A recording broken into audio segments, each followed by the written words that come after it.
Baik. Assalamualaikum warahmatullahi wabarakatuh. Pak Damri, Waalaikumsalam Bu warahmatullahi Sulis. wabarakatuh.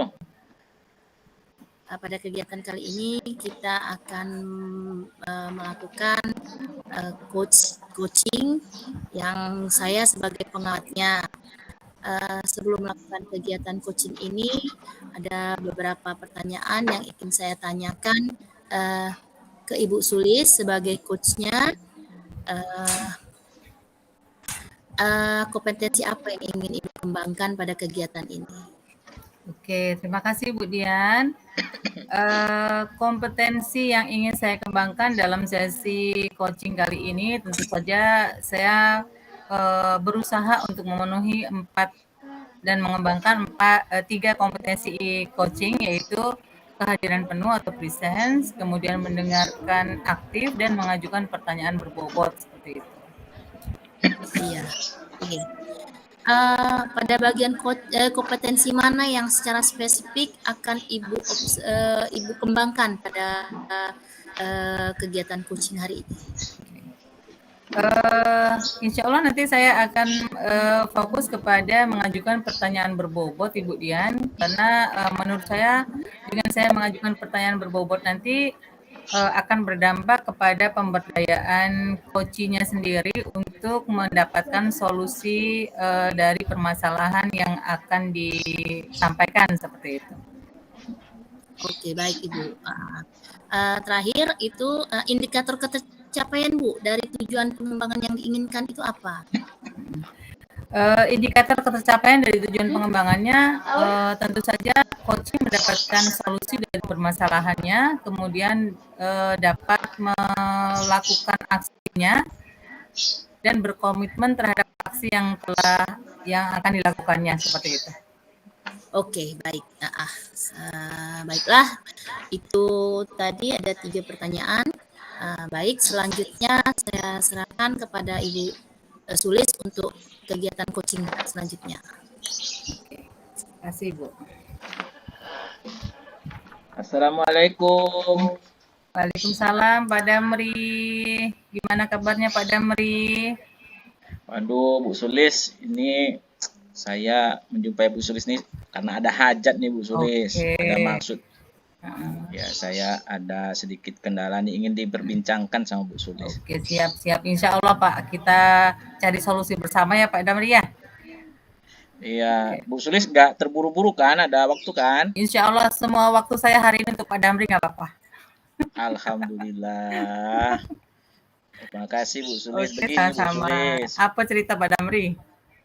Ya, saya ini kan kalau masuk ke kelas, ketika pembelajaran itu saya melihat anak-anak ini kan kalau di lokal itu kan rata-rata anak-anak kita ini pegang HP, Bu Sulis. Iya.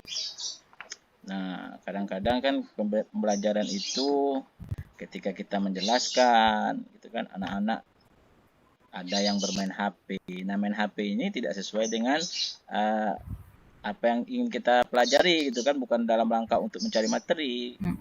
Dia main game, gitu kan. Nah, ini jadi suasana pembelajaran jadi tidak kondusif, gitu kan, karena saya harus berbagi konsentrasi juga, ini menyampaikan materi, mengurusi anak-anak yang tadi bermain game, gitu kan. Nah, jadi itu kelasnya jadi ya tidak kondusif dan tidak menyenangkan, Bu Sulis. Jadi saya pengen itu ada kegiatan di kelas saya itu bisa lebih menyenangkan, Bu Sulis. Oke. Jadi di kelas yang Pak Damri ampu itu anak-anak bebas main handphone ya Pak, bawa handphone ya Pak Damri ya, sehingga Pak Damri dalam menciptakan proses pembelajaran itu rasanya kurang kondusif, kemudian kurang menyenangkan seperti itu ya. Iya Bu Sulis, benar. Oke Pak Damri, sebelum kita lanjutkan nih Pak Damri, kira-kira Pak Damri menginginkan apa sih dari obrolan kita kali ini Pak Damri? Ya itu tadi Bu Sulis, saya ingin dari percakapan kita ini saya mendapatkan satu pencerahan, satu ide bagaimana saya bisa mewujudkan pembelajaran di kelas saya itu yang menyenangkan gitu, anak-anaknya responsif gitu kan, dan kelasnya juga tidak terlalu tegang, kening anak-anak juga tidak berkerut gitu kan, semuanya senang gitu. Oke. Nah, Pak Damri, kalau kasus di Pak Damri ini kelas terkesannya kurang aktif, kemudian pembelajaran kurang menyenangkan, anak-anak juga kurang responsif, seperti itu ya Pak Damri ya. Iya, Nah, iya Bu Sulis. kalau menurut pengamatan Bapak nih, sebenarnya ukuran atau indikator kelas yang kondusif, ukuran kelas yang menyenangkan itu seperti apa sih Pak? Ya, kalau menurut saya yang menyenangkan itu anak-anaknya belajar terasa terasa bebas dalam artian mereka tidak merasa pembelajaran itu membosankan. Kemudian anak-anaknya ketika kita tanya responsif menjawab. Misal kita ajukan pertanyaan, saya Pak, gitu kan. Kemudian ada tawa, ada keriangan ketika belajar itu. Jadi ributnya bukan ribut karena main, ributnya karena gembira gitu. Oke. Jadi seperti itu, Bu Sulis. Jadi indikator kelas yang aktif, yang menyenangkan menurut Pak Damri itu adalah murid yang bebas dan ceria seperti itu ya Pak ya. Ya, Kemudian betul Bu Sulis. murid yang aktif dalam menjawab apa yang di pertanyaan yang dikemukakan oleh gurunya. Kemudian mereka senantiasa gembira seperti itu ya Pak Damri ya. Benar Bu Sulis, benar, benar sekali. Ya. Ya, kalau menurut Bapak kelas yang menyenangkan itu indikatornya seperti itu. Kemudian kalau kita bikin skala nih Pak, dari 1 sampai 10, kira-kira kelas Bapak itu semenyenangkan apa atau setidak menyenangkan apa dari 1 sampai 10 Pak? Kalau untuk sekarang saya rasa kelas saya Bu Sulis masih, waduh, mungkin skala masih 5 nih. Dari 1 sampai 10 mungkin masih 5. Oke. Masih 5 ya masih berarti. belum memuaskan Bu Sulis. Oke, berarti masih agak jauh ya Pak ya dari standarnya. Iya. Oke. Nah, kalau ukuran keberhasilan Bapak 1 sampai 10 itu di kelas itu baru sampai 5, kira-kira Bapak mengharapkan kelas itu sampai di skala berapa Pak? Menyenangkannya sampai di skala berapa? Ya, saya mungkin tidak terlalu muluk-muluk gitu Bu Sulis. Setidaknya ada peningkatan dari 5 itu, misalnya ke angka 8, angka 7 ya. Itu menurut saya udah bagus lah Bu Sulis, untuk dalam waktu dekat ini saya bisa melakukan itu. Oke, jadi harapan Bapak meningkat di angka 7 atau 8 gitu ya? Iya, betul. Oke.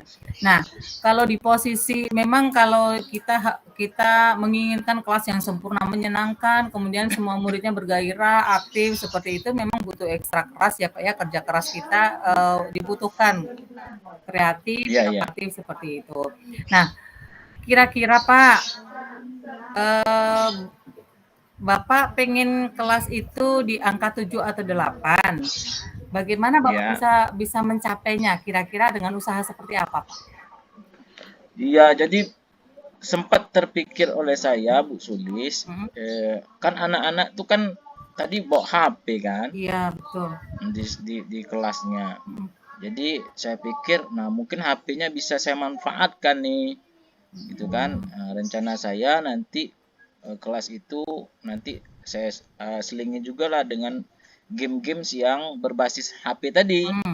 Jadi HP-nya kan bisa dipakai untuk hal yang positif gitu, nah Bu Sulis. Iya. Jadi nanti dengan game-game gitu Bu Sulis. Jadi saya akan coba selipkan game-game dalam pembelajaran. Nah, Bapak sudah ada rencana nih berarti ya pembelajaran dengan mengintegrasikan permainan yang diselipkan ke dalam HP yang mereka suka pegang itu ya Pak ya? Iya. Sulis ya, seperti itu. Ya. Nah, sebenarnya Pak, kalau menurut pengalaman Bapak, menurut pengamatan Bapak, aktivitas pembelajaran apa sih yang membuat anak-anak itu bisa senang dalam belajar, bisa aktif dalam belajar? Kira-kira seperti apa yang mereka sukai itu Pak? Ya, kalau saya lihat itu Bu Sulis, kan memang anak-anak ini memang kayaknya udah nggak bisa lepas dari HP itu. Jadi kesenangan mereka itu kadang-kadang mereka dapatkan dari HP-HP tadi.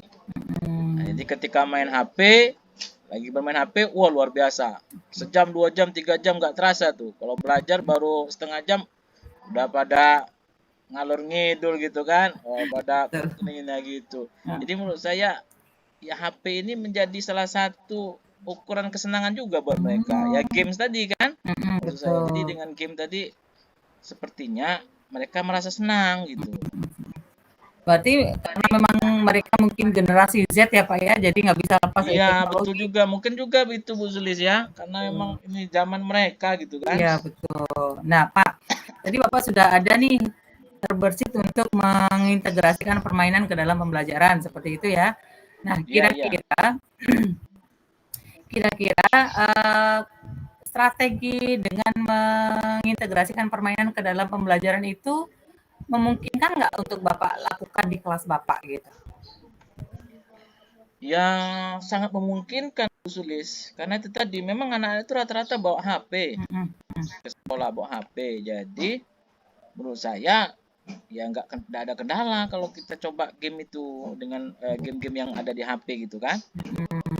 Oke, jadi kalau permainan diintegrasikan ke dalam HP, Pak, kira-kira Bapak untuk merancang itu membutuhkan waktu lama atau gimana, Pak ya? Dalam pelaksanaannya nanti? Ya, saya rasa tidak perlu waktu lama juga ya Bu Sulisya, karena memang kan banyak sekarang ini aplikasi-aplikasi game itu yang terutama yang berbasis Android ya, karena Iya, memang anak-anak kan HP-nya Android tuh. betul. Jadi yang aplikasi game-game yang menarik-menarik itu banyak di handphone tuh, dan kita tinggal ini aja, tinggal coba masuk kan, login, membuat gamenya seperti apa, ya kita share ke anak kan, Iya, bisa lewat WA-nya gitu kan. Nah gitu. jadi mereka Jadi nggak kayaknya terasa waktunya nggak ada terlalu lama tuh lama Bu ya. Sulis. Oke, jadi mereka belajar sambil bermain gitu ya. Iya, Oke, iya. nah ketika Bapak sudah menerapkan permainan ke dalam pembelajaran, nah jika suatu saat mereka bosan nih dengan permainan itu aja gitu, kemudian muncul lagi nih mereka kembali pasif, kembali kelasnya membosankan lagi. Kira-kira Bapak cara mengantisipasinya gimana tuh Pak? Iya juga ya Bu Sulis ya. Nah, Berarti memang saya harus memikirkan alternatif lain nih ya. Misalnya ya bisa jadi nanti kan HP anak itu ada yang nggak support gitu ya nah dengan ya, game yang saya buat. Atau misalnya eh, anak itu misalnya hari itu HP-nya bermasalah dan sebagainya. Nah, berarti saya harus coba cari alternatif lain gitu ya. Mungkin dalam yang terdekat mungkin saya bisa suruh dia bergabung gitu kan dengan kakak terdekatnya. Tapi kalau untuk yang ke depannya harus memang saya pikirkan juga tuh Bu Sulis ya. kira-kira yang memungkinkan untuk mengantisipasinya apa sih Pak? Alternatif lain kira-kira yang paling memungkinkan gitu apa ya? Mungkin saya coba juga nanti cari game-game yang mungkin tidak berbasis HP juga kan. Betul betul betul. Misalnya game-game motorik atau game-game yang ada verbal gitu ya. Sehingga kan tidak perlu pakai alat gitu kan, Iya, tidak perlu pakai HP gitu ya. Sebagai cadangan nih mungkin Bu iya, Sulisya iya dari betul. tadi. Oke Pak, nah berarti strateginya sudah mantap nih kayaknya nih Bapak nih. Iya, Kira-kira iya, iya. komitmen Bapak untuk melakukan strategi yang baru tadi seperti apa Pak? Ya, saya akan coba untuk menerapkannya di pertemuan minggu depan, Sulis, di kelas 10.2 tuh. Oke. Iya, minggu depan rencana saya. Iya. Apa atau siapa saja sih yang bisa membantu Bapak untuk menjaga komitmen yang Bapak mau jalankan ini? Ya, mungkin saya nanti akan meminta bantuan pertama itu tentunya rekan-rekan IT nih ya. Oke. Rekan-rekan IT ini kawan-kawan yang ada di lab komputer itu yang udah jago-jago IT mungkin bisa membantu saya dalam mencarikan game-game yang kira-kira aman, ya tidak Iya, berbahaya untuk anak gitu kan, iya betul. dan bisa diaplikasikan di semua versi Android gitu. Nah, Oke, oke. ya sulis. Oke. Wah, jadi nggak sabar nih pengen lihat perkembangannya seperti apa. Baik Pak, ini kira-kira kita sudah di penghujung waktu nih Pak. Kita sudah Ya, banyak Bu Sulis. ngobrol ini Bapak. Kira-kira Bapak mendapatkan apa sih dari obrolan kita yang dibilang singkat enggak, dibilang panjang lebar enggak, tapi banyak yang Bapak menemukan strategi baru nih kayaknya. Kira-kira Iya, Bapak iya, Bu Sulis. mendapatkan apa nih dari obrolan kita? Waduh, banyak nih saya dapat ilmu nih dari perbincangan kita nih. Sepertinya tadi kan saya bisa mendapatkan ide tentang game tadi kan, dari kondisi yang ada. Kemudian tadi juga muncul dari perbincangan kita tuh kalau misalnya ada kendala dari games yang di HP tadi. Iya. Kan saya dapat lagi ide lagi, berarti saya harus cari game yang lain lagi gitu kan, sebagai cadangan. Jadi ya luar biasa nih Bu Sulis perbincangan kita nih Bu Sulis. Jadi saya dapat ide-ide terkait nanti kelas saya supaya bisa menyenangkan dalam pembelajaran ini. Oke, alhamdulillah. Terima kasih banyak nih Bu Sulis. Iya, sama-sama Pak Damri. Berarti tadi eksekusinya minggu depan ya. Saya tunggu kabar dari Pak Damri minggu depan ya Pak Damri ya. Oke, siap Bu Sulis ya. Saya juga mengharapkan nih Bu Sulis jangan menghilang kalau saya temuin ya. Siap, siap sama Pak Damri. Oke, Oke, siap. Terima kasih Bu Sulis ya. Iya, sama-sama Pak Damri. Assalamualaikum warahmatullahi wabarakatuh. Waalaikumsalam warahmatullahi wabarakatuh. Baik Bapak Ibu, keren. Seperti yang sudah ditanyakan tadi, dari hasil pengamatan saya, kompetensinya sudah memang dapat dengan Ibu Sulis untuk dikembangkan semua.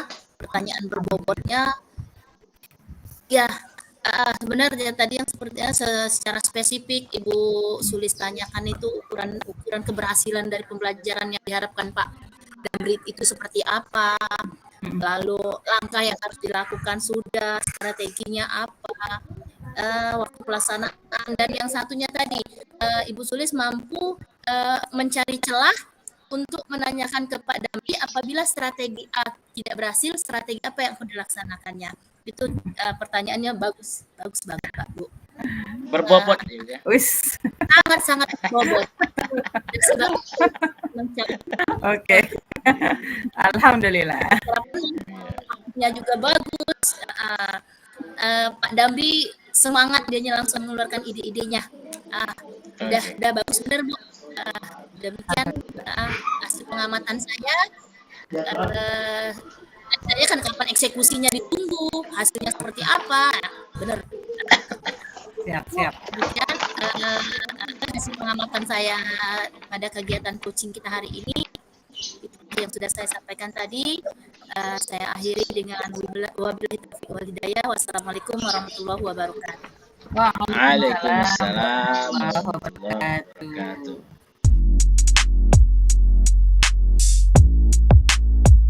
Assalamualaikum warahmatullahi wabarakatuh. Pak Damri, Bu Dian. Waalaikumsalam warahmatullahi wabarakatuh. Selamat siang. Siang. Salam sehat semua. Alhamdulillah. Ya, Pak Damri, Bu Dian. Salam ya, dan Bu. bahagia ya, harus bahagia terus. Oke, salam dan bahagia. Nah, sebelum kita masuk ke praktik coaching,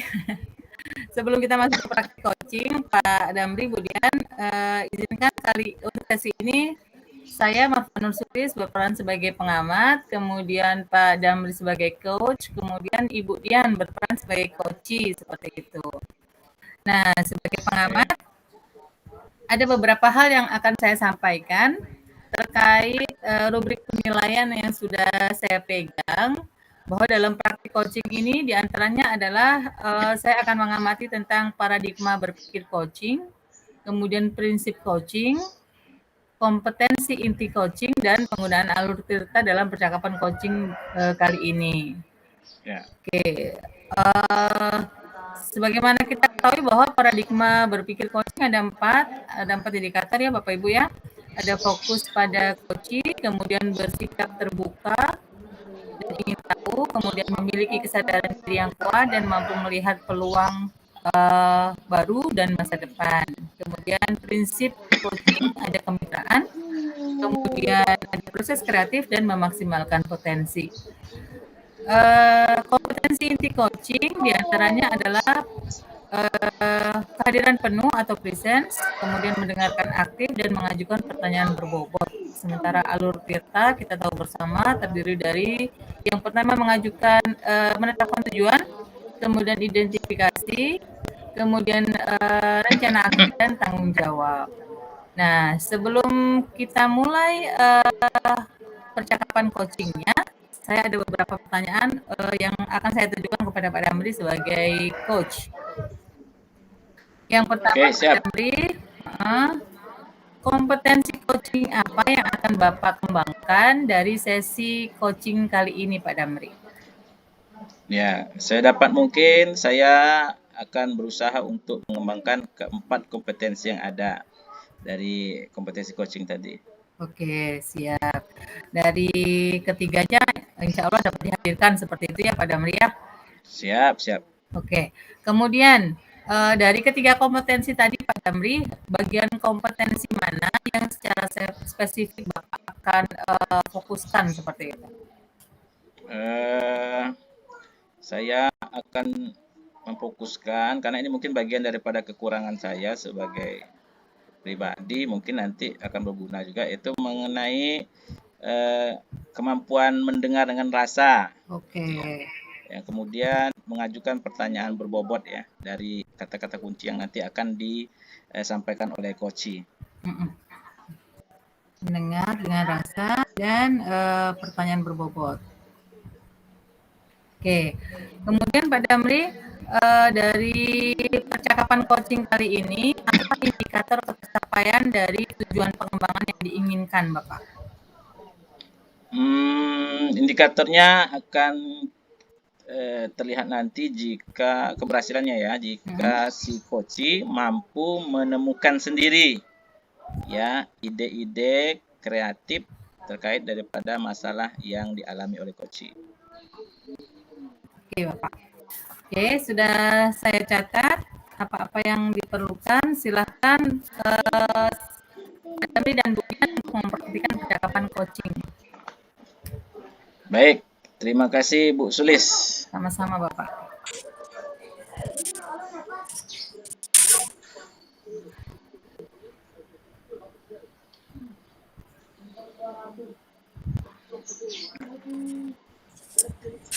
Assalamualaikum Pak Damri. Waalaikumsalam warahmatullahi wabarakatuh. Bu Dian, apa kabar Bu Dian?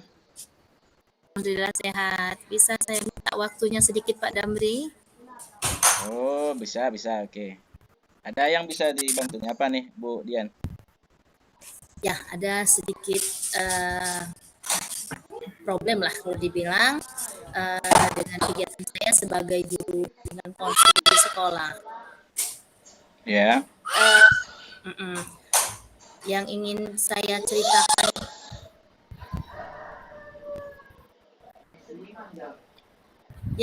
ceritakan ini adalah saya kan sebagai guru bimbingan konseling ada gangguan Pak. Ya nggak apa Bu, lanjut Bu. Nggak apa. Saya bimbingan konseling ini kan sebenarnya udah dari pertama awal saya di sana itu udah bangun keakraban dengan siswa itu udah sangat bagus. Siswa udah mampu datang sendiri ke ruangan konseling itu tanpa disuruh. Mereka ketika merasa punya masalah mereka datang. Namun semenjak COVID dan beberapa tahun ini itu menurun. Ya. Sulit saya pendekatan sudah saya lakukan, tapi sulit untuk mengajak lagi mereka. Karena apapun masalahnya datang lagi yuk ke BK. Itu yang sulit sekarang. Saya bingung itu bagaimana anak-anak itu. Ya. Baik, jadi dari apa yang Ibu Dian sampaikan, apa tujuan yang ingin Ibu Dian hasilkan dari percakapan kita ini? Saya punya solusi untuk mengatasi anak-anak tersebut bisa datang dan hadir seperti biasanya ke ruangan konseling untuk menyelesaikan masalah mereka, Pak. Oh gitu. Eh, apa kekuatan dari Bu Dian yang bisa membuat anak-anak itu bisa hadir ya tanpa ada rasa ketakutan ya ke BK ya, karena memang BK itu biasanya wah ini seperti rumah sakit gitu ya, padahal kan fungsi BK banyak ya Bu ya. Ya apa Iya. kekuatan atau kelebihan Ibu? Sebelum-sebelumnya itu mereka akrab dengan saya, Pak. Tanpa Ya. saya minta, mereka udah datang sendiri. Mereka sudah seperti saya bukan mendudukkan diri saya di sana sebagai guru, tapi sebagai teman mereka untuk berbagi. Karena beberapa tahun belakangan ini terus dalam beberapa kita baru satu semester ini yang nampak sekali agak kesulitan saya karena sudah dimomokkan sama murid-murid siswa-siswa yang baru itu, ayo awas jangan ke BK, jangan sampai ke BK. Jadi kan kita udah ada beberapa ngomong seperti itu kan udah mendoktrinkan bahaya loh di BK, bahaya loh di BK gitu. Sedangkan kita bangun itu bagaimana mereka bisa datang hadir ke BK itu udah susah payah biar mereka mau. Iya. Nah itu yang kedekatan itu yang sudah dicat oleh guru-guru yang lain itu. Jadi guru BK itu serem, guru BK itu sadis, guru BK itu nanti bisa mengeluarkan siswa. Padahal kan tidak seperti itu. Iya ya. Jadi tadi saya menangkap dan mendengar Ibu ada mengatakan momok ya, momok yang menakutkan, seram gitu ya. Yang menakutkan dan seram itu seperti apa, Bu?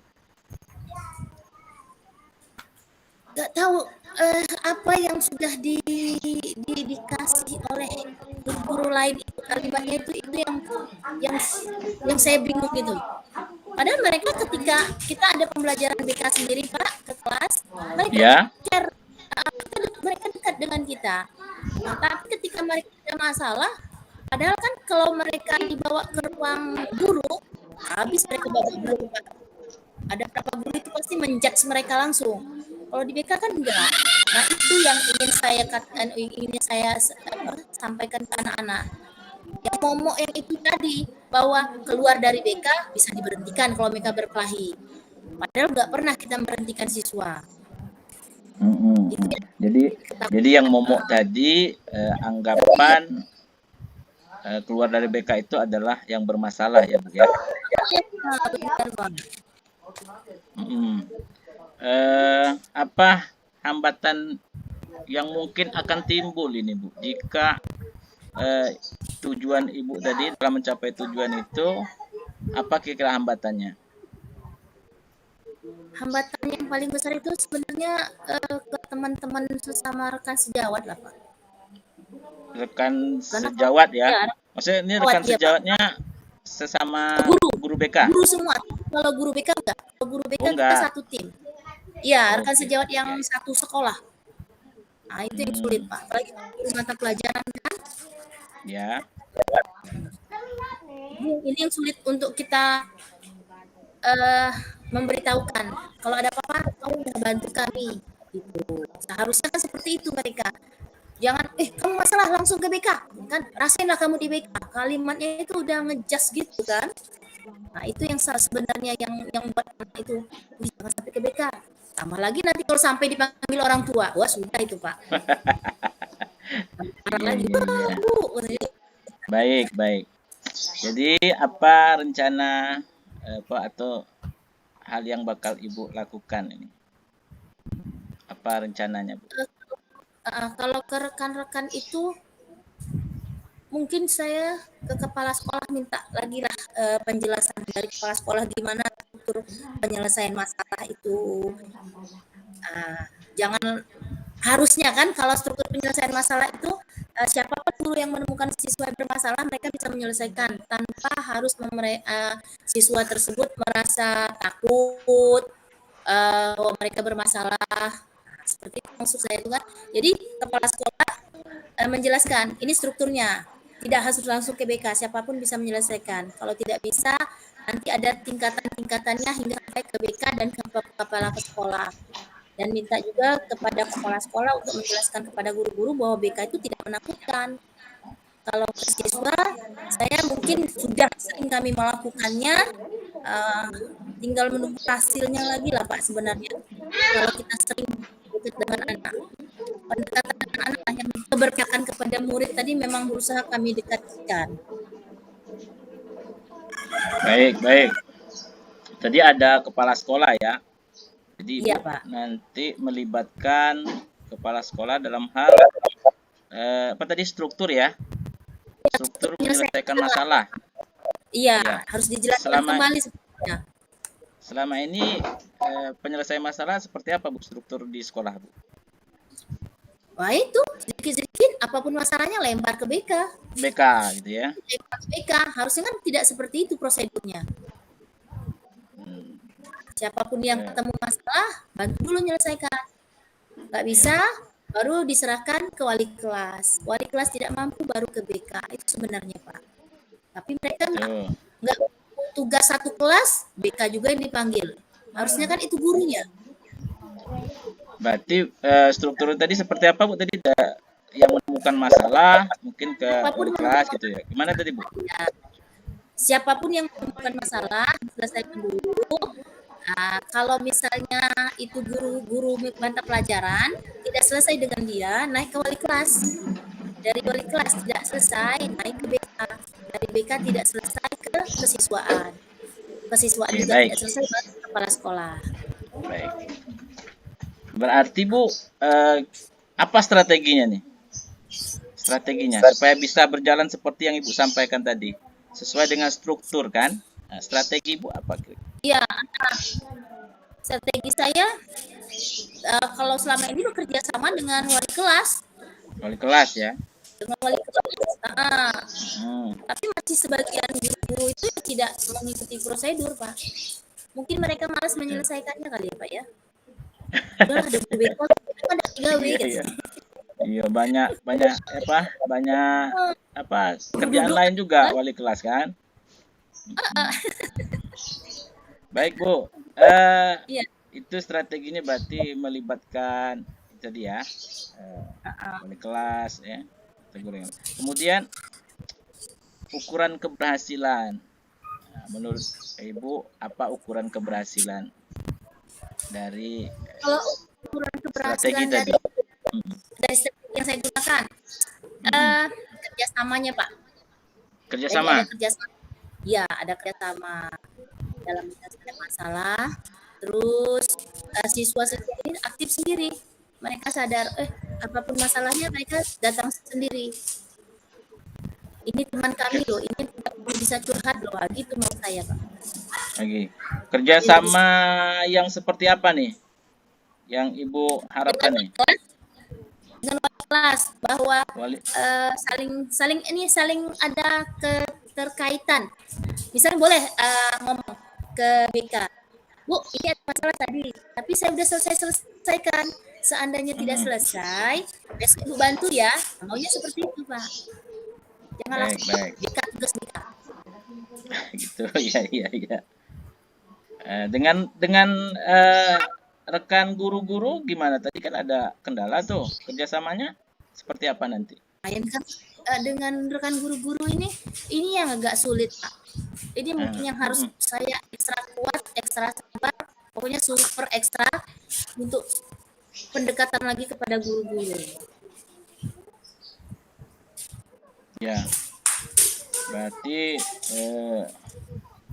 untuk yang guru-guru perlu strategi yang berbeda nih, atau strategi ekstra ya, Bu? Iya. Kira-kira yang memungkinkan Bu Dian untuk membangun kerjasama dengan guru-guru ini? Nah, ini yang masih saya bingung Pak, bagaimana caranya?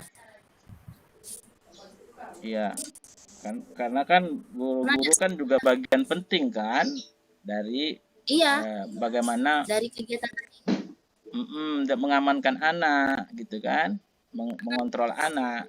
Karena kan BK kan ya udah setiap waktu kan berjumpa dengan itu. Apalagi kan BK kan punya tempat tersendiri. Dan jamnya pun juga kadang-kadang dapat di kelas Bu ya. Kalau kami kebetulan kami minta dikasih Pak. Oh, dikasih ya, ada ya. Ya, kalau nggak gitu kita Oke. nggak tahu kan yang dibilang guru tadi ini anaknya nakal, ketemu kita padahal enggak gitu. Baik, Nah, itu baik. yang mungkin dengan gurunya inilah yang agak guru mata pelajaran, Pak ya, yang agak Mm-mm. sulit mungkin pendekatannya ekstra tadi yang saya bilang, butuh Mm-mm. strategi khusus juga yang Jadi harus saya lakukan lebih ekstra. strategi khususnya nih Nah, itu belum yang ini bingung, ya. Pak. Oh, Belum ini, apa jadi mungkin kita membangun percakapan gitu ya, iya, atau kerjasama kolaborasi gitu ya. kolaborasinya itu seperti apa? Ini komitmen ya. Saya pengen tahu nih, kira-kira seperti apa nih Ibu Dian, komitmennya kapan akan mulai beraksi gitu ya. Menunjukkan Iya, aksinya iya, secepat mungkin, Pak. Secepat secepat mungkin. mungkin. Secepat mungkin itu Iya, seperti apa nih?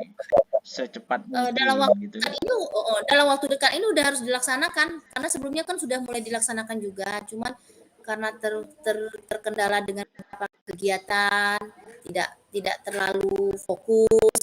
Nah, Iya. ketika ini selesai mungkin semester baru, Mm-mm. itulah tadi saya sudah hubungi kepala sekolah untuk Oke, pendekatannya semester untuk baru ya. kepala sekolah. Hmm. Heeh. Bantuan dengan kepala sekolah, bagaimana tindakan kepala sekolah untuk membantu kami BK ini agar bisa bekerja sama dengan guru-guru. Intinya saya bilang kepala sekolah nih, kalau kepala sekolahnya terlalu cuek, membiarkan juga kami bekerja sendiri ya enggak inilah Pak. Oh, gitu ya. Ya, Jadi eh, rencana Bu Dian itu semester depan ya. Kan udah terakhir ya, nih, udah semester akhir ya, akhir. Belajar di ini. semester depan. Baik, Bu Dian. Kemudian untuk melancarkan aksi Bu Dian ini, apa dan siapa nih yang dapat membantu supaya Ibu bisa berjalan dengan baik ya, aksinya tadi. Yang jelas tim kami Pak, tim BK ada beberapa orang itu. Oh, ada tim ya? Ya, kami tim. Memang kami katakan tim lah karena kami nggak bisa kerja sendiri. Oke, tim. Ada beberapa Kemudian, kasus kita tidak bisa kerja sendiri.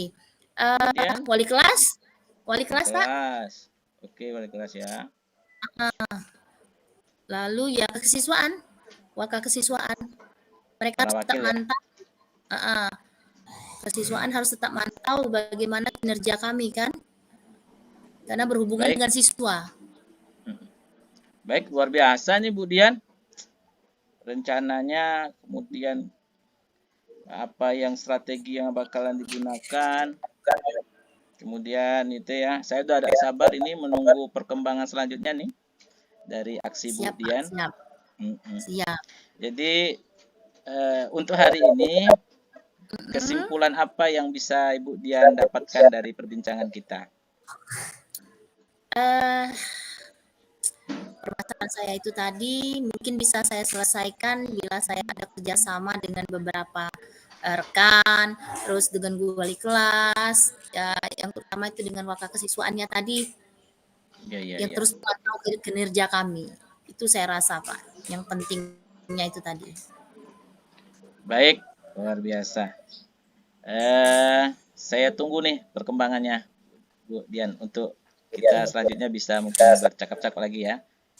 Ada lagi Oke, yang Pak, bisa iya. dibincangkan, Bu Dian? Seandainya nanti saya belum solusi yang saya strategi yang aksi mau saya lakukan tadi belum maksimal, bisa saya minta pendapat Bapak lagi ya Pak ya? Siap, siap. Insya Allah siap. Jadi untuk hari ini gimana? Ada cukup? Cukup rasanya untuk permasalahan ini Pak. Saya coba dulu semester depan, mudah-mudahan berhasil. Kalaupun ada kendala, nanti saya minta lagi himbau dan saran dari Bapak. Baik, baik. Terima kasih. Oke, Bu Dian. Saya juga nih ada pertemuan dengan rekan sejawat nih, guru-guru PA, guru-guru Oke, PAP. Ya. Terima kasih Bu Dian ya. Terima kasih, Assalamualaikum. Pak. Waalaikumsalam warahmatullahi wabarakatuh. Oke, oke, oke, oke. Oke, bagaimana Bu Sulis? Suara Bu Sulis? Ya, oke. Terima Mic-nya belum kasih hidup. Mbak Damri, Bu Dian. Eh, percakapan coachingnya berjalan sangat natural, kemudian sepertinya semua alur Tirta sudah dapat semua nih ya, sudah lengkap semua. Kemudian ada sedikit pertanyaan nih untuk Pak Damri ya sebagai coach ya. Ya, Oke. siap, siap. Nah, Pak Damri, pada saat melakukan coaching tadi, kira-kira apa yang sudah Bapak lakukan yang menjadi indikator ketercapaian dari pengembangan yang diinginkan di awal percakapan kita tadi? Tadi Bapak kan Oh iya. menginginkan pengembangan mendengarkan dengan rasa, kemudian mengajukan pertanyaan berbobot. Nah, tadi apa saja yang sudah Bapak lakukan untuk mencapai itu? Tadi saya mencoba untuk lebih mendengarkan sampai tuntas apa yang disampaikan oleh Koci tadi. Jadi saya menunggu terus, sudah selesai, saya kasih jeda, ternyata nggak ada, baru saya mulai lagi pertanyaan yang baru, nyambung dari apa yang disampaikan oleh Koci. Kemudian indikator yang mungkin menjadi titik keberhasilan dari coaching tadi, menurut saya adalah ketika si coach mampu mengeluarkan ide-idenya terkait masalah tadi, misalnya dari strategi tadi, rencana kedepannya seperti apa, disampaikan dengan apa, penuh keyakinan oleh coach tadi. Jadi itu menurut saya ada satu keberhasilan bagi saya. Ya. Mungkin itu, Bu Sulis. Oke. Saya mau menyimpulkan sedikit dari hasil catatan saya ya, Pak Damri, Bu Dian. Oke, siap. Dari percakapan coaching tadi, fokus yang menjadi fokus, kompetensi yang menjadi fokus oleh coach, yaitu Pak Damri, semuanya sudah terpenuhi, dan alhamdulillah memang benar-benar pendengar yang aktif, jadi nyambung terus pertanyaannya, kemudian pertanyaan yang diajukan juga berbobot sehingga terbukti kemudian akhirnya menunjukkan ide kreatif Budian tuh muncul gitu. Jadi Budian menemukan strategi baru untuk diterapkan selaku guru BK, bagaimana caranya agar anak itu enggak enggan lagi datang ke BK, bukan hal yang menakutkan lagi untuk datang ke BK untuk menyelesaikan masalahnya. Kemudian mendapatkan juga strategi untuk menjalankan struktur terkait bagaimana seharusnya mekanisme penyelesaian masalah di sekolah itu dapat diselesaikan seperti itu dengan bekerja sama dengan rekan sejawat, dengan kepala sekolah dan sebagainya tadi. Oke, pertanyaan terakhir untuk Pak Damri. Ya. Setelah praktik coaching tadi, Bapak telah nampak pencapaian dari kompetensi yang Bapak kembangkan. Kira-kira nih, tadi Bu Dian sudah wanti-wanti ya kalau ada masalah lagi mau datang lagi ke Pak Damri seperti itu ya. Kira-kira kompetensi apa lagi yang ingin Bapak kembangkan ke depannya? Ya tadi kan sudah keterampilan bertanya, udah cukup meningkat lah begitu ya Bu ya. Kemudian mengajukan pertanyaan berbobot, mungkin ini tetap akan saya asah terus.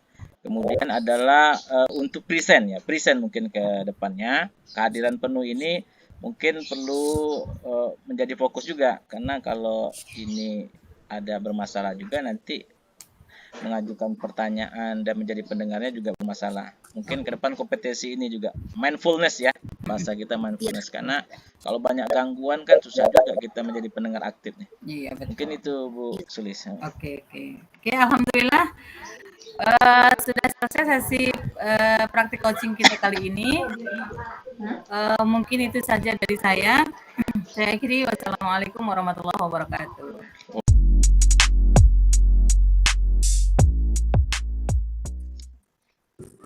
Assalamualaikum warahmatullahi wabarakatuh. Waalaikumsalam warahmatullahi wabarakatuh. Baik, Ibu Dian, Bu Sulis, untuk sesi yang ketiga ini kita akan mencoba melakukan praktek coaching lagi dengan peran Bu Nur Sulis sebagai coach, kemudian Bu Dian sebagai coach, dan saya berperan sebagai pengamat. Nah, untuk kegiatan ini, sebelum melakukan percakapan, ada beberapa hal mungkin yang harus kita sepakati dulu, terutama kepada coachnya ya, terkait dengan apa yang akan saya amati dari percakapan yang akan berlangsung. Ini kan terkait nanti dengan penilaian, rubrik penilaian yang sudah kita sepakati. Yang pertama kepada coachnya nih Bu Dian ya. Kemudian kompetensi coaching itu kan sudah kita pelajari tuh ya. Kan ada beberapa kompetensi coaching yang ingin dikembangkan. Yang paling penting untuk Ibu Dian kembangkan apa kira-kira kompetensi coachingnya? Pertanyaan mau mengajukan pertanyaan berbobot ini yang harus saya gali lagi agar bisa membuka apa yang terjadi sebenarnya. Baik, berarti pertanyaan berbobot ya. Nanti akan coba kita fokuskan ke sana. Kemudian kompetensi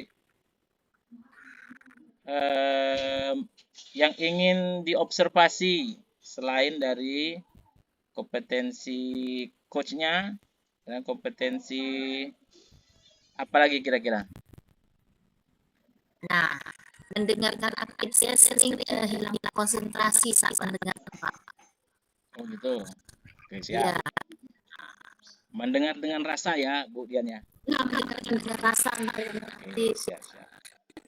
Oke, baik. Nah, yang terakhir nih sebelum kita mulai.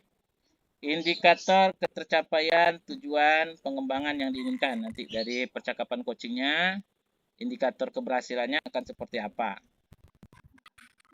Indikatornya sama seperti yang lain-lain, itu biasanya bagaimana coach itu mampu mencari, menemukan ide dan solusinya sendiri untuk mengatasi permasalahan yang mereka hadapi. Baik. Oke, siap. Nanti akan ada pertanyaan lanjutan ya untuk coach ya, pasca percakapan coachingnya ya, Bu Dian.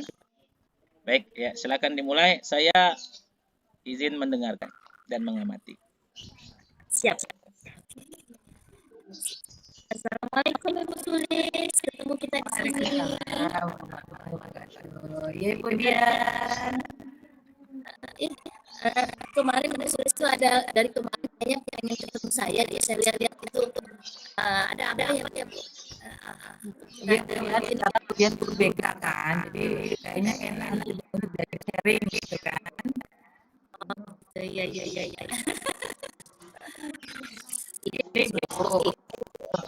Jadi saya ini ada sedikit ganjalan.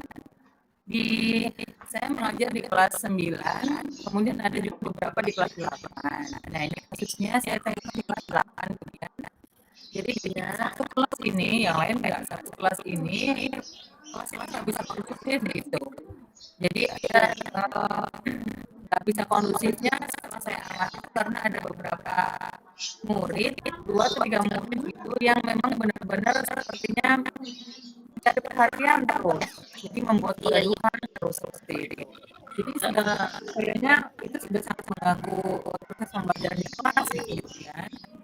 Iya.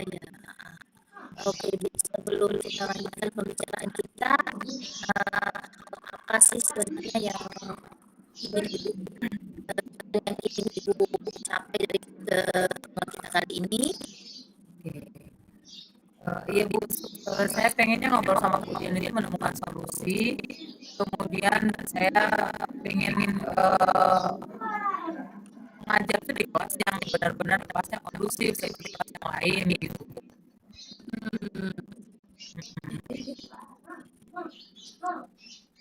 Oke. Langkah apa yang sudah Ibu lakukan sebelumnya untuk mengatasi permasalahan ini? Oke, baik Bu. Untuk mengatasi permasalahan ini kita tidak berjalan 1 semester ya Bu, hampir baru 1 semester. Jadi beberapa sudah saya terapkan. Yang pertama, saya melakukan konfirmasi dulu kepada murid tersebut, 3 orang, tepatnya 3 orang. Izin ngecas laptop Bu ya. Lanjut.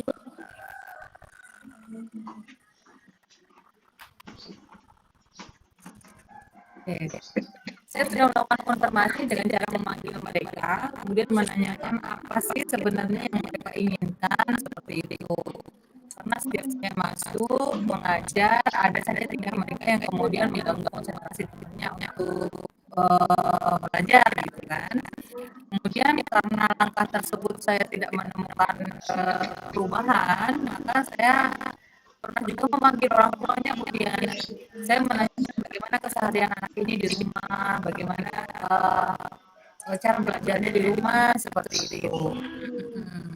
Kemudian setelah saya melakukan pemanggilan kepada orang tua untuk koordinasi, ternyata masih juga mereda sebentar, tapi berlanjut lagi, kembali lagi membuat kegaduhan seperti itu kemudian. Jadi saya masih bingung lagi nih, apalagi yang harus saya lakukan seperti itu. Ini apakah hanya di jam pelajaran Ibu atau semua guru sudah pernah Ibu tanyakan kejadian ini pernah terjadi tidak? Nah, di sela-sela waktu kami sering ngobrol sama guru-guru yang lain ya. Wali kelasnya juga, guru mata pelajaran lain juga. Hanya satu guru yang mereka bisa kondusif, yaitu guru matematika. Begitu saya tanya, kenapa di pelajaran matematika kalian nggak membuat kegaduhan? Karena mereka takut sama gurunya, karena gurunya keras, katanya seperti itu. Itu. Sementara di mata pelajaran lain, anak-anak itu bertingkah yang sama, membuat kegaduhan, membuat keributan, seperti itu kemudian. Karena merasa ada peluang kali ya. Nah, mungkin itu juga. Jadi saya bingung ini gimana cara ngatasinya gitu. Dipanggil mereka bertiga secara tersendiri di rumah, Bu?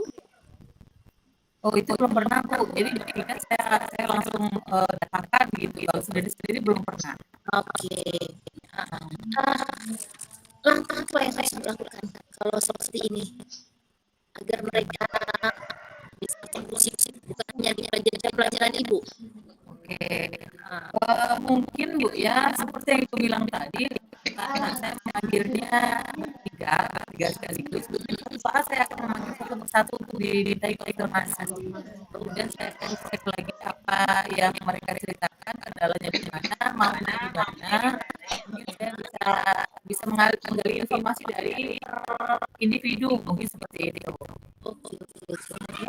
Mungkin juga saya bisa melakukan pendekatan terhadap anak ini secara emosional ya, mungkin diajak bercanda, dijadikan kawan dulu gitu. Mungkin ya. Kalau tadi kan rencananya Ibu itu yang mereka bertiga sendiri. Ada manggil orang tua. Dengan orang tua apa saja yang sudah Ibu bicarakan? Oke.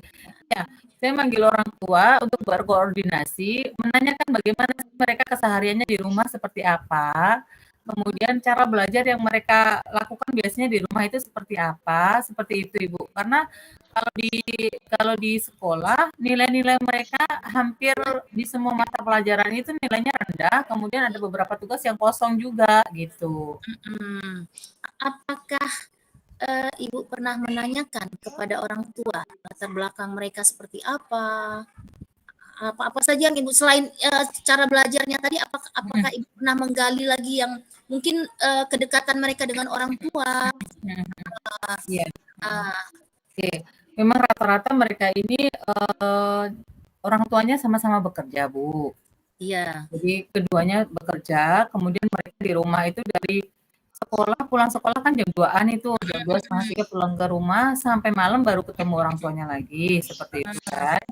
Nah, kemudian orang tua juga mengontrol belajarnya juga kan sekedarnya, habis dari kantor, habis dari tempat kerja, mungkin capek juga. Nah, mungkin nggak tercover sama orang tua bagaimana cara belajar mereka itu detailnya juga mereka nggak tahu. Tapi kalau sudah malam masuk kamar ditutup, dikiranya belajar ya nggak tahu di dalam itu ngapain gitu. Iya. Dari penjelasan yang Ibu sampaikan barusan, ada rencananya tadi ketemu dengan seribu anak orang tua, mungkin bisa dikonfrontasi mereka dengan anak. Lalu strategi apa yang akan Ibu lakukan? Oke. Nah, untuk strategi Bu, sementara itulah kemarin masih bingung juga kan, tapi mungkin bisa juga saya menerapkan ini kali Bu ya, biar kita mempunyai komitmen sendiri-sendiri dalam kelas, mungkin sebelum saya mau mulai pembelajaran, saya akan melakukan ini, kesepakatan dengan anak-anak. Jadi membuat keyakinan kelas mungkin seperti itu.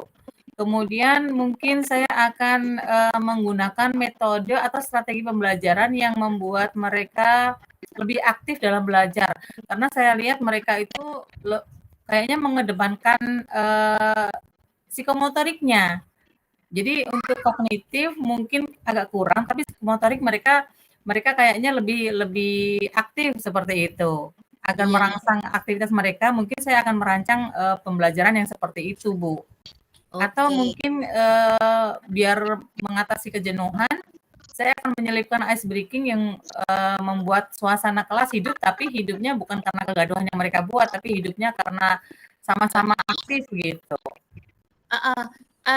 Seberapa yakin ke strategi yang Ibu gunakan ini akan berhasil dengan mereka? Atau Insya Allah. Ya, apakah mereka berhasil? Lalu apakah temannya yang nanti akan berpengaruh? Oke. Memberikan pengaruh yang baik pada temannya. Ya. Insya Allah kalau saya terapkan, insya Allah kemungkinan ada keberhasilannya Bu. Tapi ya kemungkinan enggak. Namanya kita ini kan belum pernah mencoba itu di kelas yang itu. Saya optimis. Mudah-mudahan nanti kalau ada strategi yang berbeda, proses pembelajaran yang berbeda, mereka lebih dapat mengundang mereka untuk pengen tahu, untuk ikut serta dalam pembelajaran itu gitu. Iya, jadi sudah sangat yakin Bu ya, mudah-mudahan strateginya bisa lancar. Untuk strategi sudah, waktu pelaksanaannya ini Bu, kapan bisa dilaksanakan? Kalau sekarang kan habis ujian ya Ibu ya, kalau pembelajaran berarti dimulainya di semester depan Bu. Insya Allah di awal semester saya sudah harus merancang metode strategi pembelajaran yang seperti saya bilang, strategi baru itu, insya Allah. Insya Allah, oke. Mudah-mudahan berhasil ya Bu ya. Apakah ada yang bisa membantu Ibu Sulis untuk mencapai ketercapaian dengan menggunakan strategi tersebut? Oke. Kalau yang membantu saya tentu saja mereka sendiri dengan keyakinan diri, keyakinan kelas yang dibentuk. Mudah-mudahan ada komitmen dari yang ketiga ini untuk melakukan keyakinan yang sudah kita buat bersama-sama. Yang pertama. Kemudian yang kedua, saya membutuhkan juga bantuan dari teman-temannya untuk mendukung pembelajaran ini berjalan dengan yang kita harapkan bersama. Jadi dukungan, nggak ada lagi pembulian, misalnya kalau mereka berbuat salah jangan diketawain, mungkin seperti itu. Kemudian saya butuh juga dukungan dari wali kelasnya, Bu. Karena yang secara intens mengawasi mereka seperti itu kan wali kelasnya. Jadi saya butuh juga berkomitmen dengan wali kelasnya, berkolaborasi dengan wali kelasnya dan guru-guru yang mengajar di kelas yang sama itu, Bu. Jadi biar berjalan sesuai dengan rencana saya seperti itu. Oke.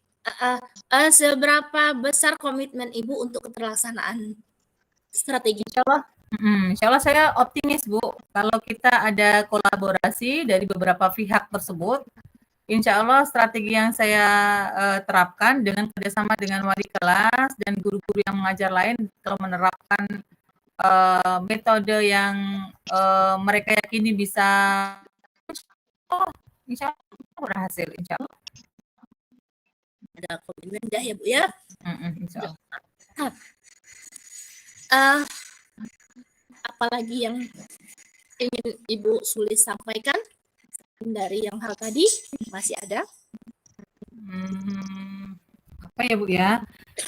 Saya membutuhkan ini kali Bu ya. Saya membutuhkan kerjasama dari semua pihak untuk menanamkan motivasi dari dalam mereka. karena kalau bagaimanapun kita berupaya kalau mereka nggak mau di dalam ya akan sulit untuk dicapainya seperti itu. Jadi motivasi harus ditanamkan kepada 3 murid dan murid-murid yang lain sih sebenarnya, tapi fokusnya ke 3 murid ini untuk menanamkan motivasi intrinsik kepada mereka, mungkin seperti itu. Oke, Bu. Strateginya udah, semuanya udah. Pendekatan yang paling Ibu ingin harapkan dan kepada ketiga siswa ini tadi apa pendekatannya? Oke, tentu saja pendekatan secara pribadi juga Bu, pendekatan emosional juga. Jadi mungkin kalau mereka membutuhkan tempat curhat, mungkin bisa ditampung, kemudian dicari pemecahannya bersama-sama. Yang dimaui apa mungkin kita bisa realisasikan juga agar pembelajaran semakin berkualitas, mungkin seperti itu Bu. Jadi di sini maksud Bu Sulis pendekatannya mungkin lebih bukan hanya sekedar guru, tapi yuk nak, ini juga bisa jadi teman. Itu ya Bu Iya, ya. betul. Saya tunggu Bu keberhasilannya. Oke, siap, insya Allah siap. Apakah masih ada yang perlu disampaikan unek-uneknya? Oke. Nah, alhamdulillah Ibu, dari obrolan kita ini saya merasa mendapatkan ide-ide baru dari strategi tentang bagaimana mengatasi murid yang suka membuat kegaduhan. Saya tercerahkan, kemudian ada beberapa planning yang kedepannya insya Allah saya akan terapkan terkait strategi baru tersebut. Kemudian tinggal saya berkomitmen pada diri sendiri untuk menjalankan aksinya, mungkin seperti itu. Saya butuh bimbingan Ibu juga, nanti kalau suatu saat saya membutuhkan konsultasi lagi, membutuhkan tempat sharing lagi, saya akan datangi Ibu lagi. Baik, siap selalu Ibu Sulis. Saya tunggu aksinya Bu Sulis. Baiklah Bu Sulis. Demikian saya pamit dulu, ada kegiatan lain ini. Oke. Iya, terima kasih banyak Ibu. Iya, assalamualaikum Ibu. Waalaikumsalam warahmatullahi wabarakatuh. Aduh, Pak Damri, saya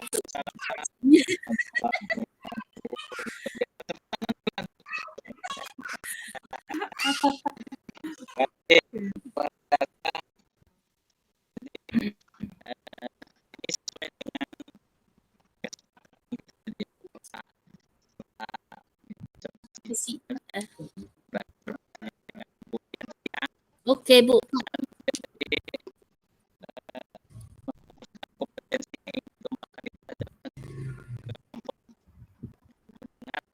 Nah, kena saya Pak. Terganggu, memang konsentrasi itu dibutuhkan sepertinya Pak. Saya terganggu dengan suasana. Buyar semuanya.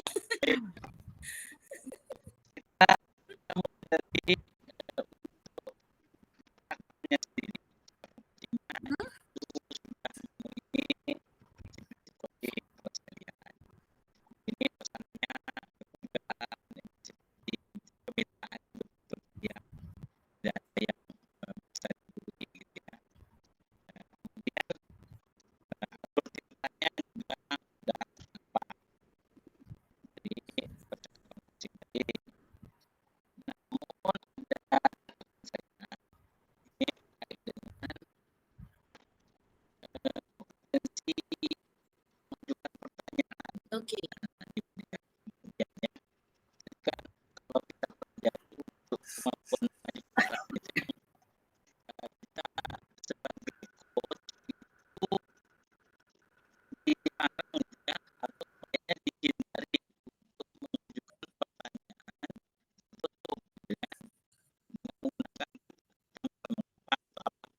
Iya.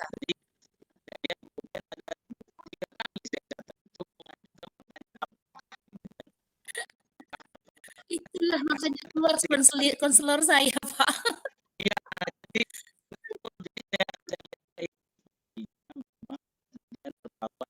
Konselornya.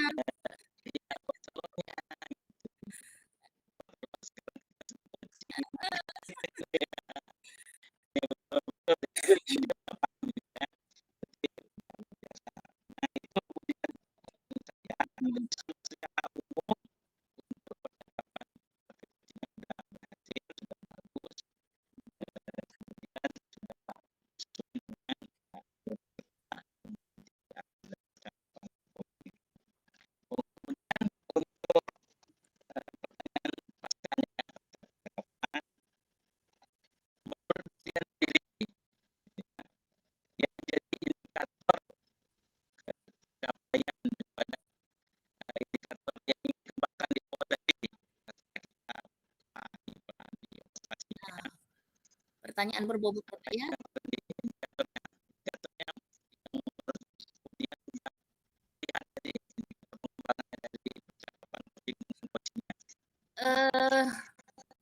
Kalau saya lihatnya mungkin saya bisa hadir penuh, walaupun sedikit terganggu dengan pendengaran aktif saya karena ada gangguan tadi, hingga berdampak kepada pertanyaan berbobot saya hilang. Dan itu emang harus 3 ini memang saling mendukung Pak. Hadir penuh, dengarkan aktif, baru bisa bertanya dengan berbobot. Nah ini kalau udah terganggu dari awal udah kacau nih saya bilang kan. Akhirnya jiwa konselor saya yang keluar. Mungkin agak hadir dulu lah, penuh tadi agak hadir, cuma terganggu sedikit.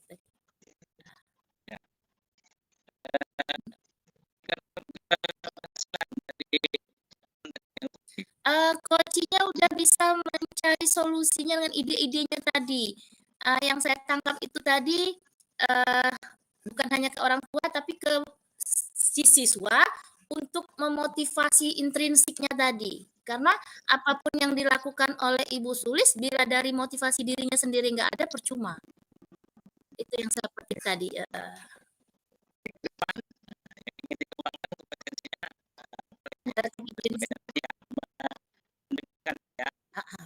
Tetap saya Pak, pertanyaan berbobot saya perlu saya ganti, itu harus saya gali lagi, buang. Ketika saya coaching saya harus buang jiwa konselor saya.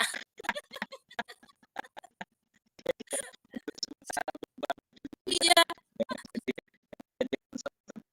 Coach, iya.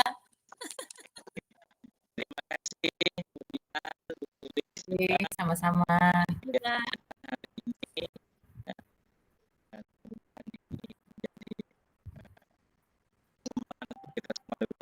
Amin. Waalaikumsalam warahmatullahi wabarakatuh.